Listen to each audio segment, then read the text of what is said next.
And good morning. Good morning, my dear students. Thank you so much for waiting for this recorded lecture to be uploaded. As planned, this is just good for less than an hour, and then we will be doing the Q&A or question and answer, as well as consultations with your data gathering or data analysis or status of your data analysis and data gathering later on through a simple coffee talk lang. It's like an informal or a semi-formal meeting, but it's gonna be virtual. It could be on Thursday or Friday night this week, depending on, of course, on your availability and availability of my schedule also. So last time we have discussed the concept of analyzing descriptive statistics, such as determining the profile and determining the level of any particular concept that your research is trying to solve using Likert scale. So we have discussed frequency and percent, as well as the measures of central tendency, particularly the mean, median, and mode, and even the weighted mean, the concept of weighted mean. So we have given examples of those, and I hope you can apply those statistical tools later on once you are doing your data analysis already. So in this lecture, we will be discussing the continuation of that part wherein we're going to discuss statistical tools for inferential analysis. Particularly, we're going to discuss correlation or testing correlation statistical tools plus statistical tools for measuring differences. Okay, so in this lecture, we are expected to identify statistical tests appropriate for a research question. So depending on the research question, particularly with the research questionnaire and the nature or the level of measurement that our researchers are doing. And also, we will be explaining the primary assumptions of different statistical tools. And the most important part is we will be interpreting results of the data analysis after the hypothesis testing. Okay, so it's quite simple if we would want to determine if the problem is a measure of correlation or a measure of difference. Because if you're going to look at your SOP or your statement of the problems, there are basic keywords there that signifies they are correlation or differences. For example, we have here, is there a significant relationship between the multiple intelligences of the students and their learning styles? So in this example, the keyword here is significant relationship. Therefore, we are supposed to measure correlation. Okay? So if you check your SOPs there, statement of the problems, if you have significant relationship as your problem, basically they are correlation type.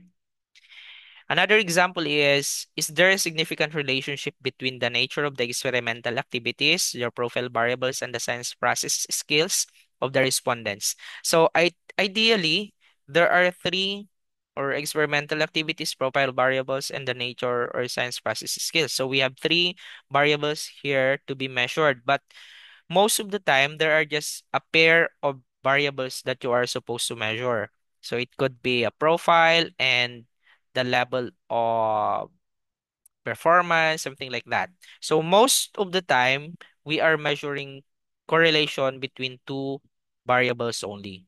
But it could be also possible that we're going to measure correlations between three or more variables. But those are higher inferential, which could fall under regression analysis, okay, and modeling. Another example is there a significant relationship between the profile of the respondents and their academic performance? So this is commonly measured by student researchers and even in the graduate school. We are supposed to measure here the relationship between profile and the academic performance. Again, the keyword there is relationship. So here are some of the statistical tools that you can measure or that you can use to measure the relationship between variables. We have Pearson product moment correlation or simply Pearson R.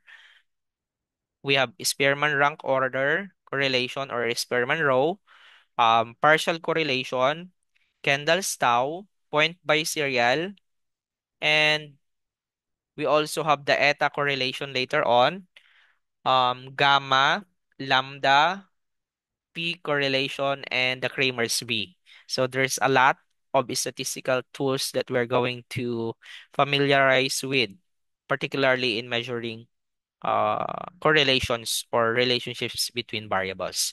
But we're gonna discuss this one after the other, and then we're gonna try to give examples, okay, for you to determine the assumptions. Kasi the types of data here particularly are the assumptions of or basic assumptions when we are choosing statistical tools. So let's talk about the person product moment correlations first. Ano?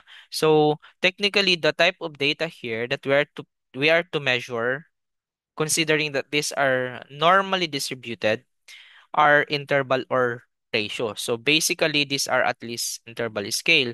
But before we proceed with that, let's have a short review with the levels of measurement or the type of data that we have discussed. We have the concept of ordinal. We also have nominal, ratio, and interval. Okay? So primarily, this is another set of reasons or assumptions in selecting statistical tools, in addition to your SOP and your research questionnaire. Okay? So in measuring correlations, particularly nominal, ordinal, or interval, or at least interval scale, yung data ninyo is you're going to primarily check the level of measurement of your data. Okay? So as stated here, the data that you are to measure when you are using Pearson product moment correlations are interval or ratio. So examples of interval or ratio data is or are, let's say, age. Age is a ratio data correlated to, say for example, monthly income. So monthly income is also ratio data. Okay, there is no negative values. So technically, if you are going to correlate age to monthly income, it's like, is there a significant difference or a significant relationship between age and monthly income? So the idea here in measuring this correlation is that, is it that those people, or is it true that those people with, higher age, say older, earn significantly higher than those who are younger? So, ibig sabihin, habang you are aging ba in your profession, your monthly income is also increasing or decreasing. So, that's the concept of measuring this.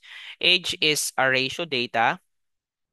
At the same time, monthly income is a ratio. So, one of the assumption of using using Pearson product moment correlation is that the data are supposed to be interval or ratio. Okay? So, a good example there is age and monthly income.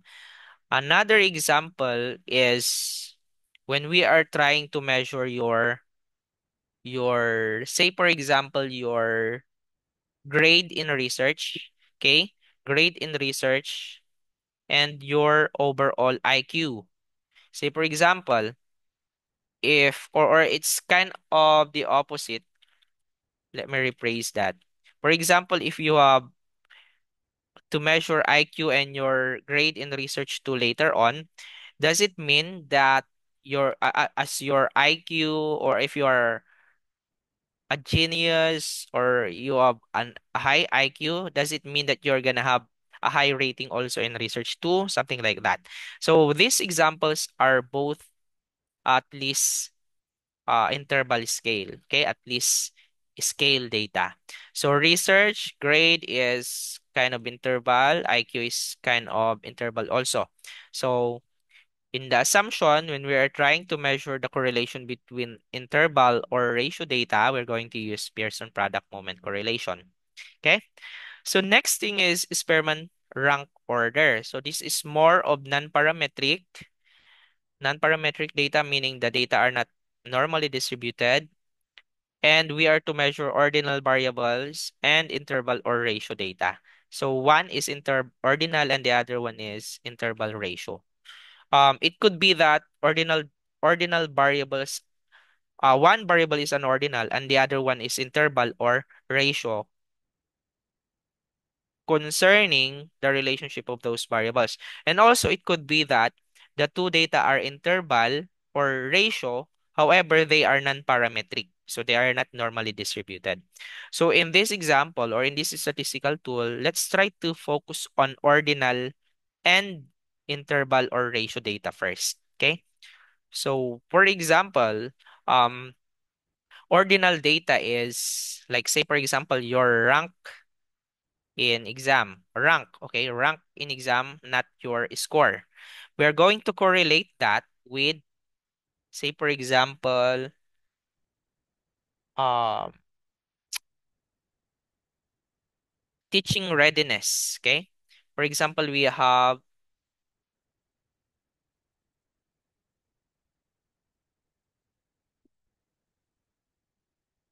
teaching readiness.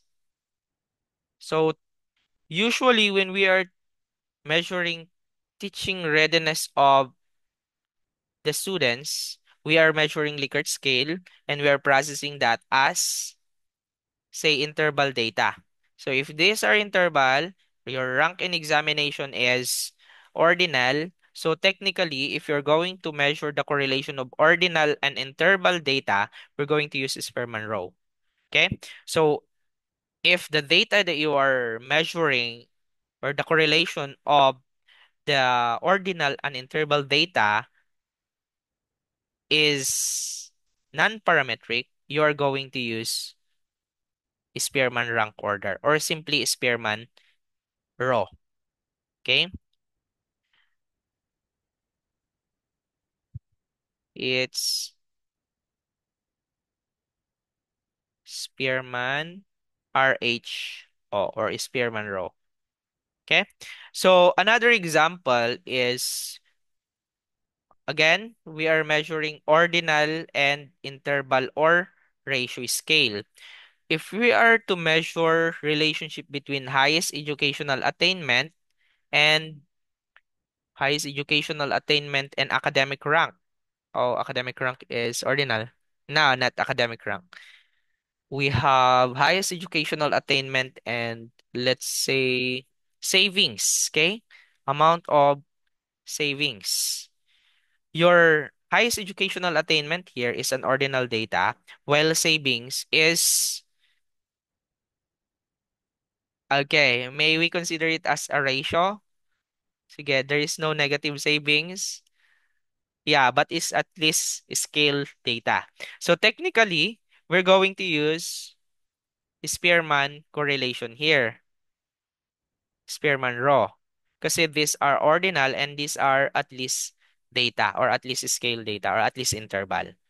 So unlike when we are using Pearson product moment correlation or Pearson correlation, we are measuring interval data or ratio data. We also have here partial correlation. So it's some kind of the same with Pearson product moment correlation. However, there is an intervening variable or the covariate that we are calling. For example, if we are to measure again, this in terms of partial correlation, we are measuring interval or ratio correlation. So either of the two variables are interval or ratio, or both of them are interval or ratio. So example is say we have monthly income. Monthly income. For example, we have monthly income and savings, amount of savings. Okay? So technically, or ideally, ideally, as your income increases, your savings are supposed to be increasing as well. However, that is just an ideal concept that we have to measure if this the correlation or the relationship between these variables really exists. Ngayon, these are both interval data or ratio data rather. These are both ratio data, which means to say that we are supposed to measure them or the correlation of them based on the assumptions of using Pearson R. However, if there is an intervening variable here, for example, your age, the age of the respondents intervenes with their monthly income, does it really correlate with the savings? So, ibig sabihin, there is a controlled variable, in particular, age. So, meaning, if you are to measure the correlationship between two interval or ratio data with controlled variables, you are going to use partial correlation. So technically, if we're to measure interval or ratio correlation lang, we are supposed to use Pearson correlation. However, if there is a controlled variable or covariate that we are calling, we are going to use partial correlation. So next thing is as simple as if the data are ordinal. So if both data are ordinal, for example, we have um, rank or academic rank. Okay, we have academic rank correlate to highest educational attainment. Okay? So if we are to measure this, technically this is ordinal and this is another ordinal data. If you are going to correlate this, you are to measure or you are to use Kendall's tau. Okay? So you cannot use Spearman rho here kasi Spearman rho is used for rank ordinal and interval or ratio. You cannot use partial correlation also as well as Pearson correlation. So technically, you are to use Kendall's tau because these are both ordinal data. So in general, if you are measuring correlation between two ordinal data, you are going to use Kendall's tau. Okay, Kendall's tau. However, however, if there are tied ranks, ordinal data, okay? If there are tied ranks, you are going to use gamma. Okay? It's just a continuation of that. So gamma, maybe we can get back to that later on after discussing the other statistical tools after Kendall's tau. Just remember that if the data are ordinal, both are ordinal, you are going to use Kendall's tau. However, if your data are nominal and interval or ratio naman, you are to use point by serial correlation. Remember, this is the first time that we encounter correlation between a nominal data and an interval or ratio.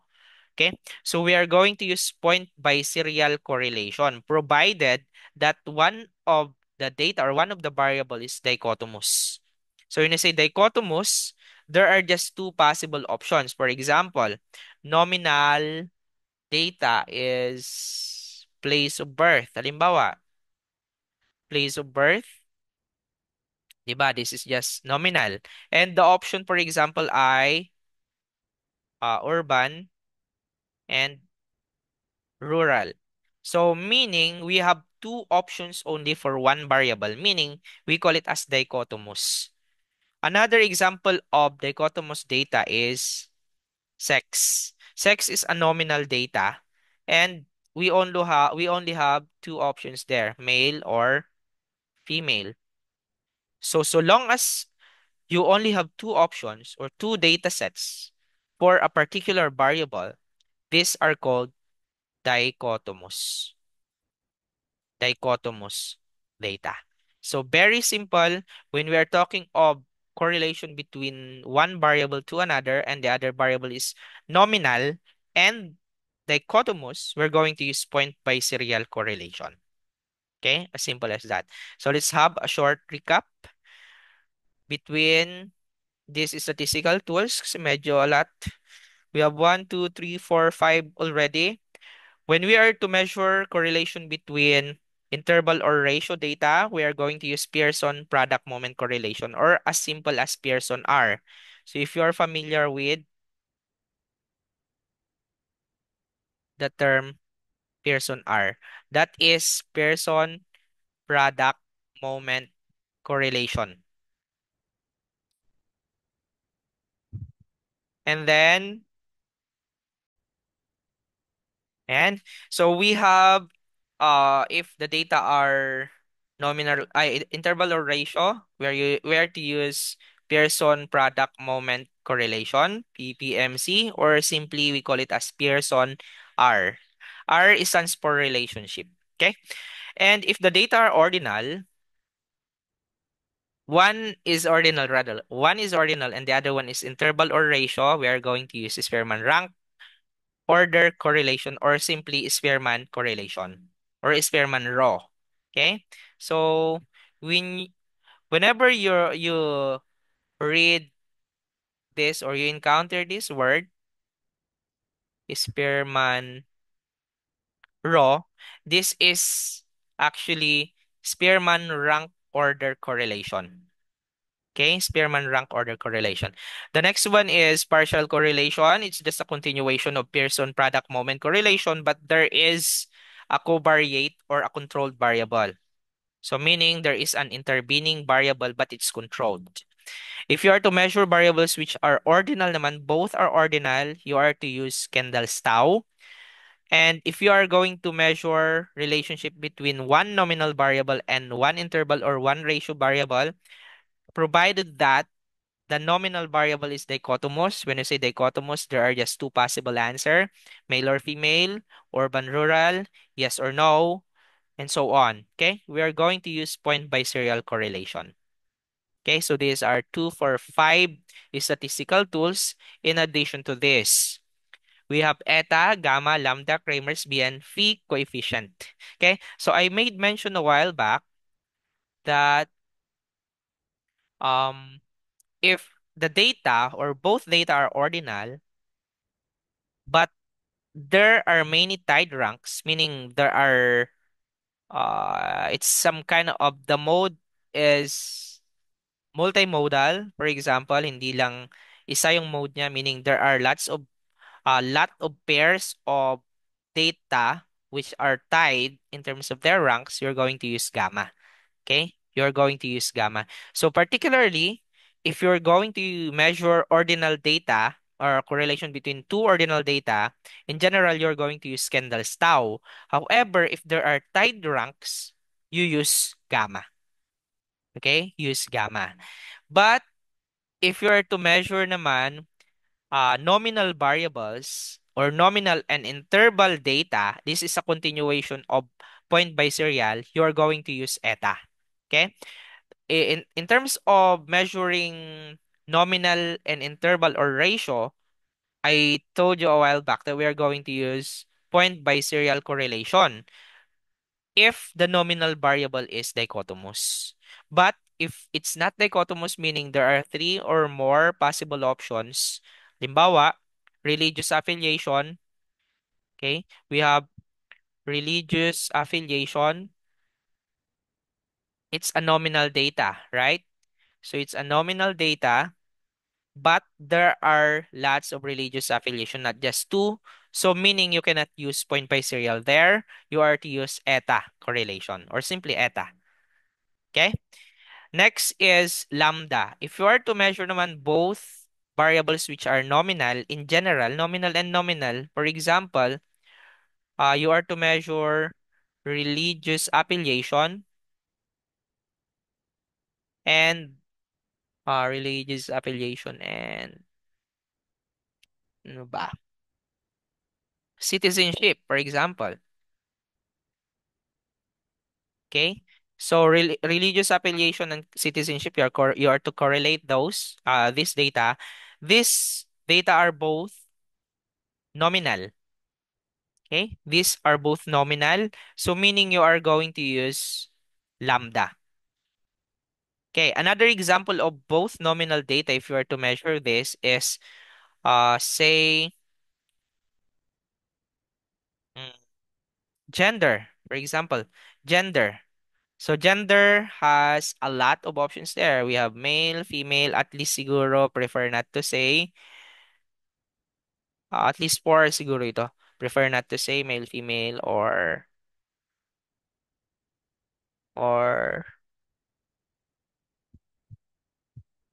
LGBTQ plus. Okay? So, four options ito, and these are gender, and this is a gender. And then the other one, for example, is, say, mm,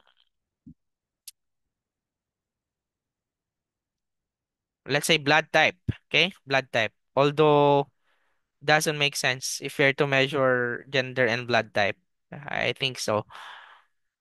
Yeah. Okay. So, these data are both or nominal, and both of them are not dichotomous, meaning you are to use lambda in general, okay? But under this lambda, there are two extensions, okay? You have lambda, the Kramer's B, and the phi coefficient, okay? So phi coefficient and Kramer's B can be used as an extension of lambda. If you are to measure nominal variables higher than 2 by 2 matrix, use Kramer's B. However, if you are to use or to measure two nominal or binary variables, you are to use p coefficients. So let me give you an example. For example, when you say nominal binary is like dichotomous data. So meaning we have sex, for example, male and female. So you have two options there. Another is place of birth. If you are to get or to measure the correlationship between sex and place of birth, for example, we have urban and rural. So as you can see, sex has two options, male, female, so it's dichotomous. Place has two options also, rural has two options. So meaning, if you're going to get the contingency table of that, we will have male, female, and we have rural and urban. So if you're going to use a contingency table there, it's gonna be like this. So there are two options for sex and two options for birthplace or place of birth. So meaning that's a 2 by 2 matrix. We have this is 1, 2, 3, and 4. So it's 1, 2, then 1, 2. Meaning it's a 2 by 2 table or 2 by 2 matrix. Okay, so let me simplify that.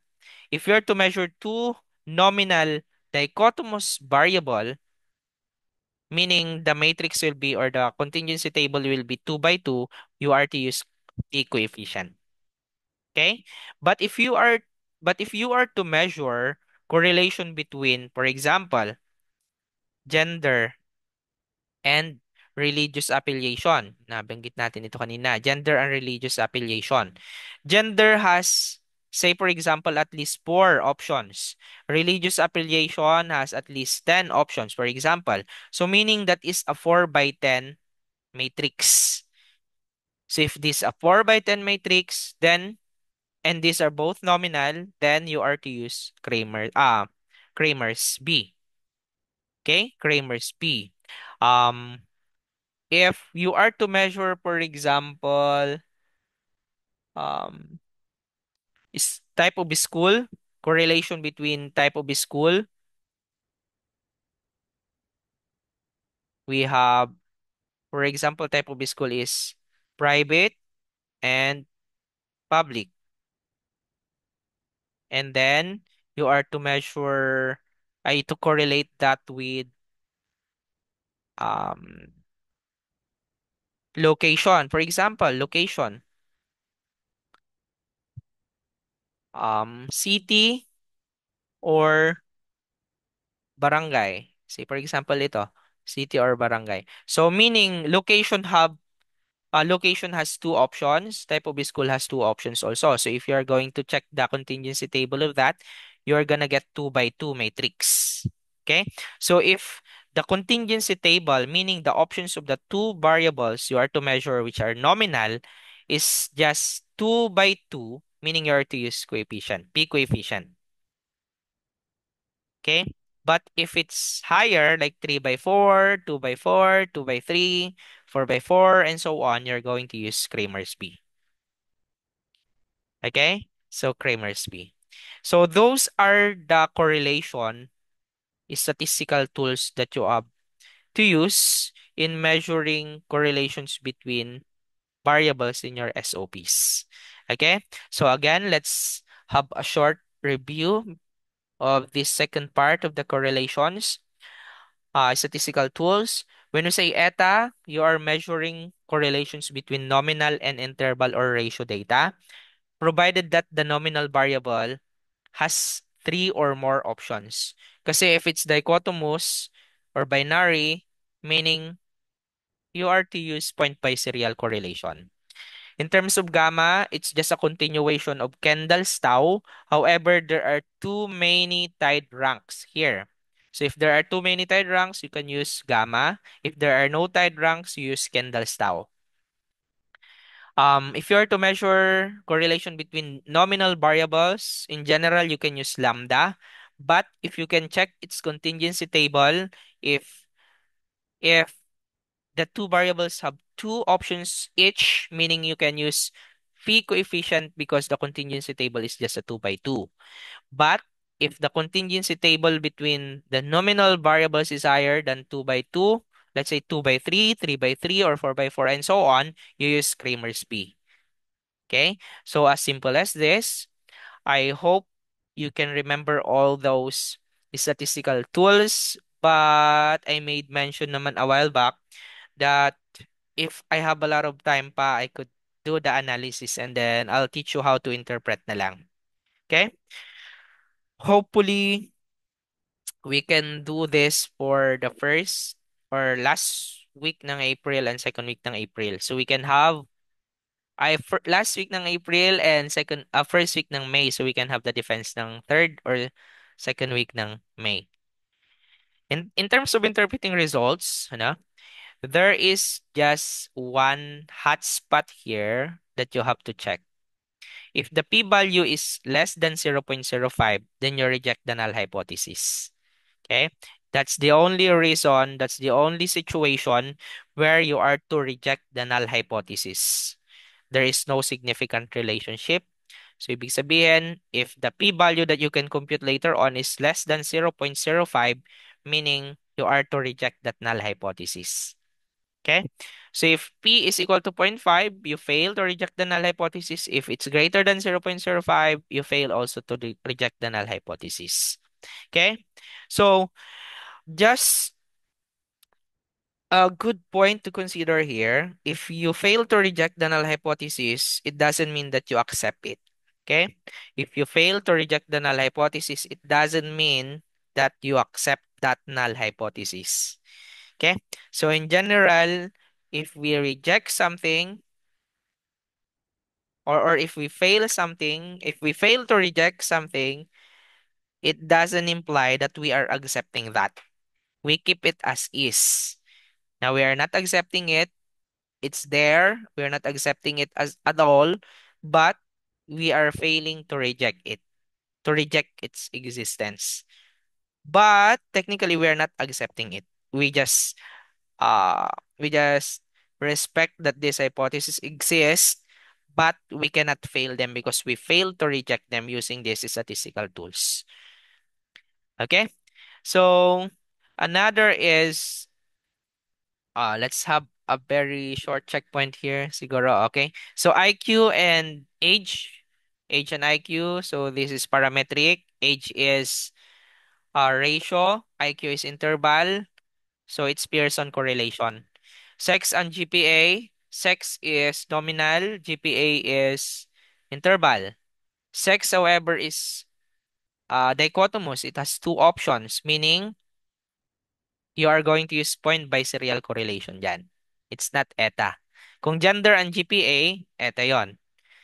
Diba? Ito naman, gender and religious affiliation. I think I gave this as an example. Gender and religious affiliation. We can use gender is nominal, religious affiliation is nominal. So you can use either lambda, P coefficient, or Kramer's B. However, gender has many options, religious affiliation has many options, so you can use Kramer's B. How about if we're to measure highest educational attainment and academic rank? Both of these are ordinal. Both of these are ordinal, meaning you can use Kendall's tau. Kapag may tied ranks, you can use gamma. Exam results, pass or fail lang pass or fail, type of student, old and new. So meaning, dalawa yan, exam results na pass or fail. So it's categorical, nominal yan. Type of student, old and new, categorical na nominal yan. So meaning, nominal by nominal, we use either lambda, P coefficient, or Kramer's B.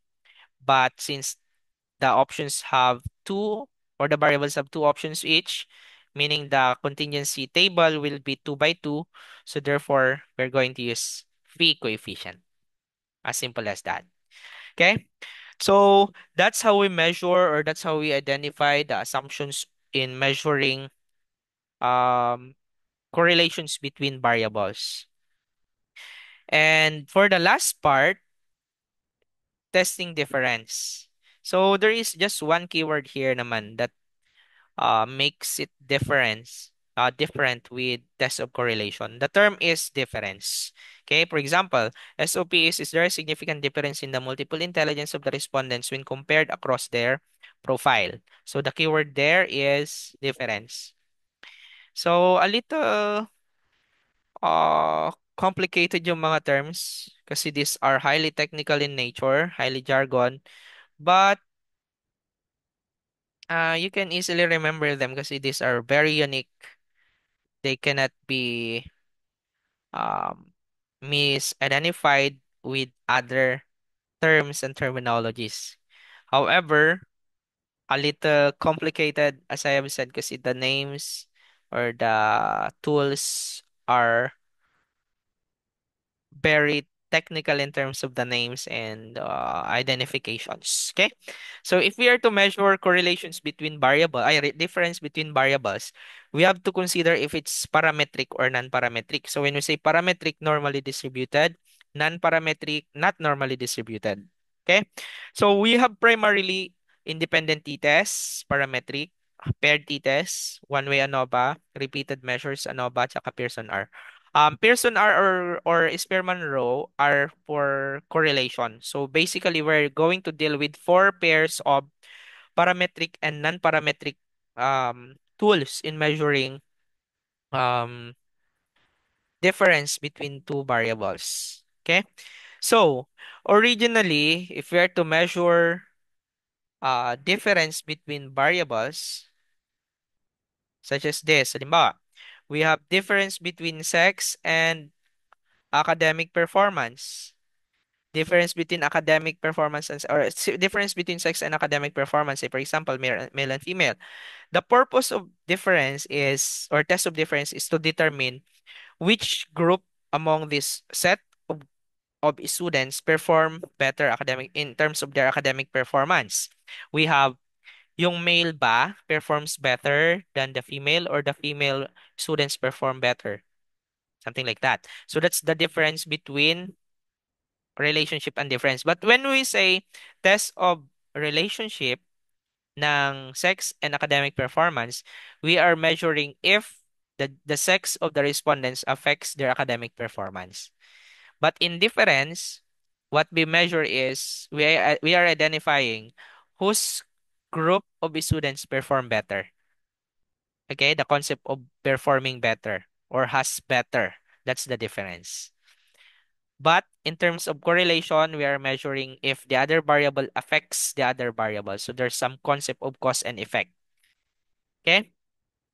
So going back with this example, if we measure the difference between male and females for academic performance, we are going to use if the data are parametric, meaning normally distributed, so we are going to use independent t-tests. Okay? But if they are not normally distributed, non-parametric, we are going to use Mann-Whitney U-test. Okay? Pag dalawa lang ang pagpipilian ng pinagkukumpara natin, gamitan natin ng independent t-test. Kapag normally distributed. But if it's not normally distributed, you use Mann-Whitney U-test. Oh, sorry. It's MW test. Okay? So again, let me repeat that. If we are measuring the difference between two sets of respondents, that's why it's categorical na two categories sabi niya dito. One variable has two categories, sabi niya. And if it's parametric, meaning normally distributed, we use independent t-test. If not normally distributed, we use Mann-Whitney U-test. Okay? However, if the data sets have more than two options, halimbawa, gender, and same as academic performance. Okay? Gender and academic performance. Gender has, for example, male, female, prefer not to say, tsaka unidentified. Sige, sabihin na natin. So we have four options. We are therefore comparing the academic performance of these four sets of students. Yeah? Kung dalawa lang sana yung pagpipilian at parametric, gagamit tayo ng independent t-test. Kung non-parametric, gagamit ng Mann-Whitney U-test. Pero ito, apat yung pagpipilian, apat yung pinagkukumpara. So, meaning pag parametric, gagamit ng one-way ANOVA. Pag non-parametric, gagamit ng Kruskal-Wallis. Okay?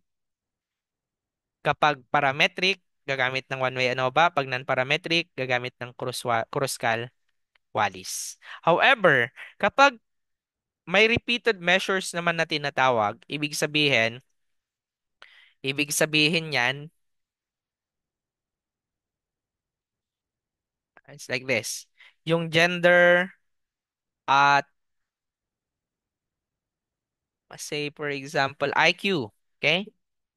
Yung IQ. Gender and IQ, magkasama yan. Nakakaapekto ba sa academic performance?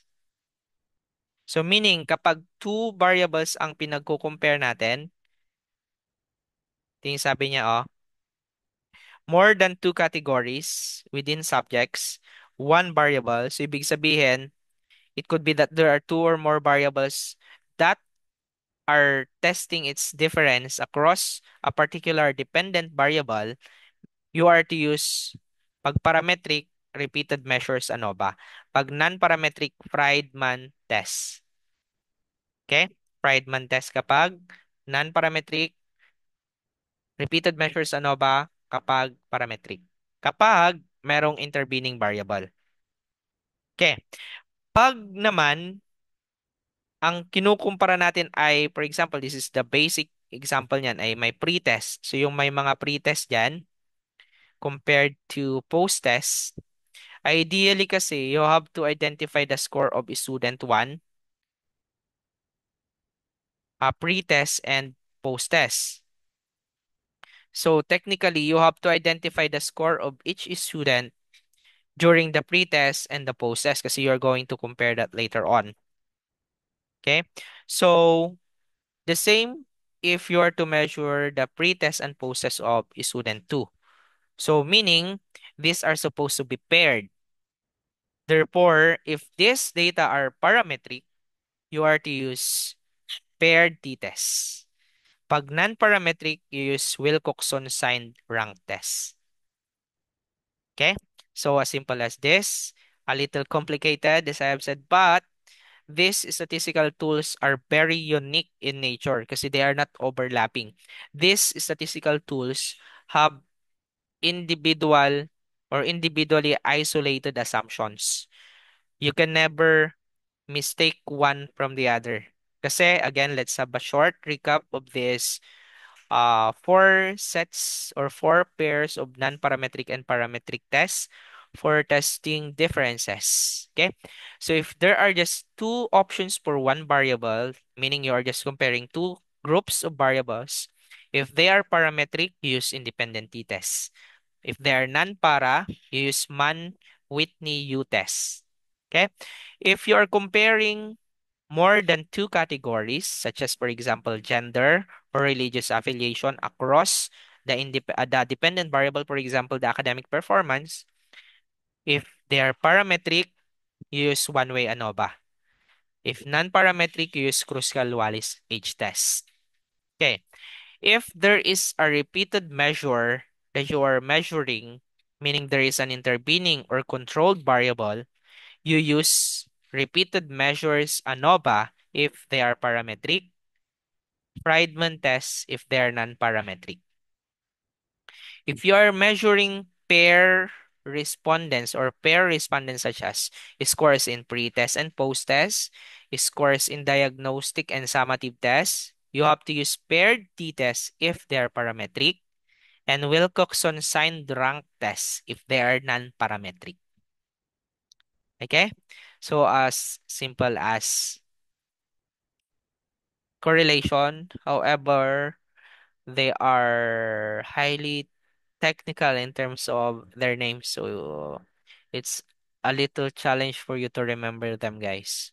Okay, so another set of example here. If you're going to measure pretest and post-test, this is what I said.